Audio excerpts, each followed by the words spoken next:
संघ नामक 1925 में स्थापित संगठन बोल रहे हैं।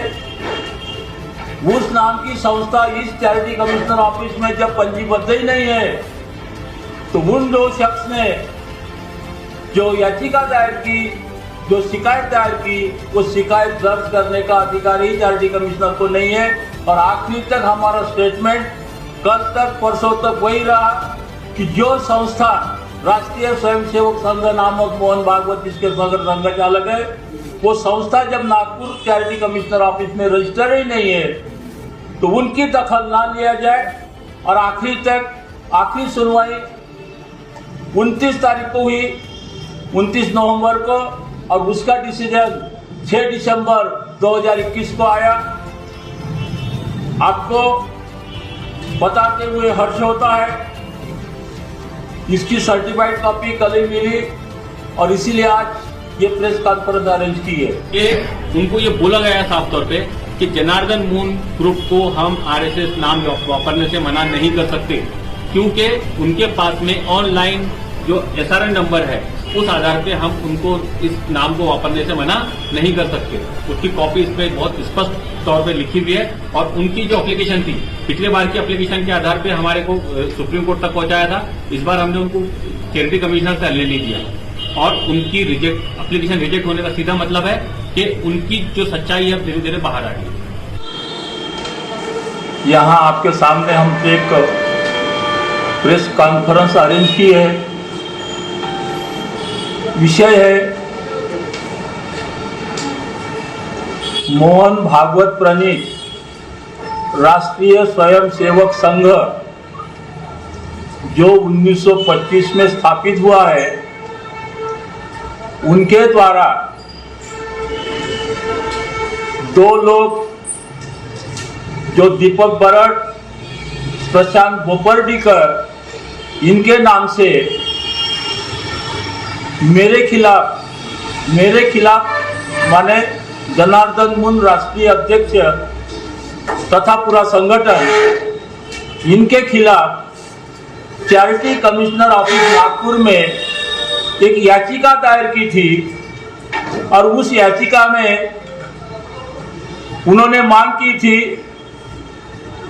कि उनका 1925 में स्थापित आरएसएस है, राष्ट्रीय स्वयंसेवक संघ है, लेकिन जनार्दन मून ये गैर कानूनन राष्ट्रीय स्वयंसेवक संघ का नाम का इस्तेमाल कर रहे हैं, इसलिए इन पर कानूनी कार्रवाई की जाए तथा राष्ट्रीय स्वयंसेवक संघ नामक का इस्तेमाल करने पर पाबंदी लगाई जाए। पहली सुनवाई नागपुर चैरिटी कमिश्नर ऑफिस में 30 दिसंबर 2020 को हुई थी, जिसमें मैं स्वयं उपस्थित था।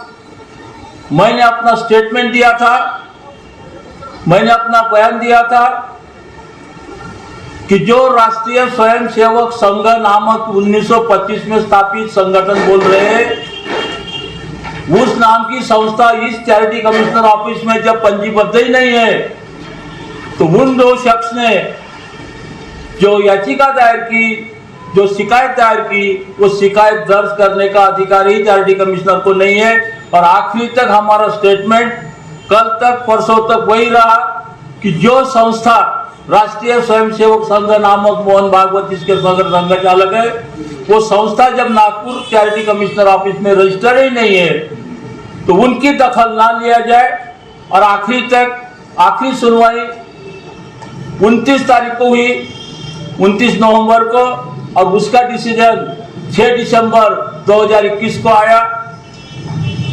आपको बताते हुए हर्ष होता है, इसकी सर्टिफाइड कॉपी कल ही मिली और इसीलिए आज ये प्रेस कॉन्फ्रेंस अरेंज की है। हमने जिसका नाम राष्ट्रीय स्वयंसेवक संघ राष्ट्रीय अध्यक्ष जनार्दन मून है, 9 अगस्त 2017 को हमने यह संस्था पंजीबद्ध की है। पंजीबद्ध की माने हमने कार्यकारिणी में ठहराव लेकर बायलॉज बनाया, ऑनलाइन एप्लीकेशन दायर किया, जो ऑनलाइन एप्लीकेशन 28/8/2017 को एक्सेप्ट किया गया, स्वीकृत किया गया है।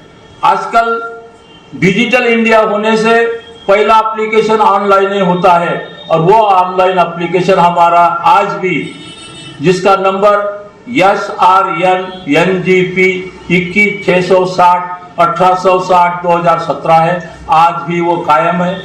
हमें हर्ष होता है आज के दिन कि 6 दिसंबर को जो चैरिटी कमिश्नर ने डिसीजन दिया है, राष्ट्रीय स्वयंसेवक संघ नामक जिन 2 शख्स ने एप्लीकेशन किया था कि जनार्दन मुन के खिलाफ कार्रवाई करो और नाम वापरने पर बंदी लाओ, वो उनकी एप्लीकेशन रिजेक्ट की है। हमें आज आपके सामने ये प्रस्तुत करने के लिए कुछ इतराज नहीं है कि आज हम जैसा हमने स्थापित किया था राष्ट्रीय स्वयंसेवक संघ, वो आज भी हम कायम है और उनकी एप्लीकेशन रिजेक्ट की गई है।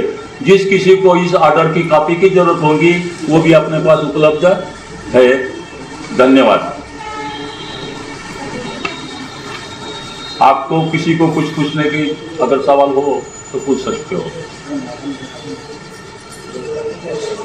सर, सुनने में आया था कि जब आरएसएस रजिस्ट्रेशन में पता चला आपके नाम पे तो कुछ आपको धमकियां भी मिल रही थी क्या? धमकियां तो कई आई, कई आमिष भी आए, एमएलसी देते बोले, कितना रुपए होना बोले, वो भी ऑफर भी आई थी, लेकिन हमने किसकी तरफ से आया था ऑफर? अब आया था एक्स एमएलए मिलिंद माने, हमारे उत्तर नागपुर के आमदार ही है, और वो शख्स बीजेपी के एमएलए। आपने सवाल पूछे तो जो आमिष बोला ना, लालच, ये गंगवानी हमारे 13 कार्यकारिणी में से एक सदस्य है, इन्हीं के पास उन्होंने बोला था कि जनार्दन उनको समझाओ, उनको एमएलसी होना है या कुछ पैसे होना है, लेकिन हमारे ये गंगवानी जी ने उन्हीं को वही जवाब दे दिया कि डॉक्टर मिलिंद माने और जनार्दन मुन तुम्हारे पुराने संबंध आप बोलो, तो उन्होंने उनके सामने कबूल किया कि मैं जनार्दन मुन को बोल नहीं सकता। 9 ऑगस्ट 2017ला राष्ट्रीय स्वयंसेवक संघ नामक संस्था स्थापन केली आणि त्याचा ऑनलाईन अर्ज केला, जो 28/8/2017ला स्वीकृत झाला आणि त्या दिवसापासून आम्ही राष्ट्रीय स्वयंसेवक संघाचं नावानं आम्ही कार्यक्रम सुरू केला।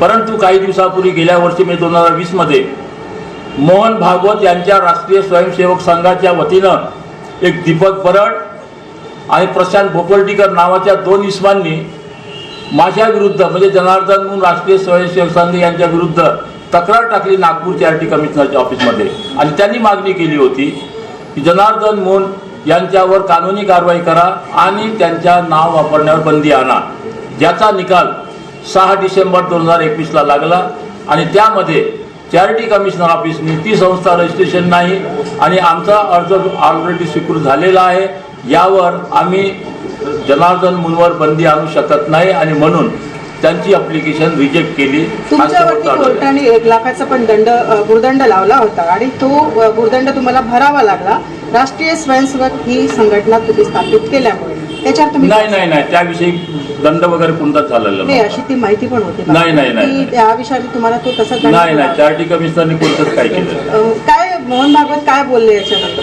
म्हणजे मोहन भागवतकडनं काय तुम्हाला रिप्लाय मिळाला? तिकडनं स्वयंसेवक संघ जो आहे, तुम्ही आता हा ग्रुप स्थापित केलेला आहे, त्यांच्याकडनं काही धमक्या, काही पैशाची मागणी त्यांनी बोललेले होते तर येतानाच आमिषही आले, परंतु आम्ही त्या उद्देशाने ही संस्था स्थापन केली नव्हती, त्यामुळे आम्ही 2017 पासून आजही त्याच नावाने कार्य सुरू आमचं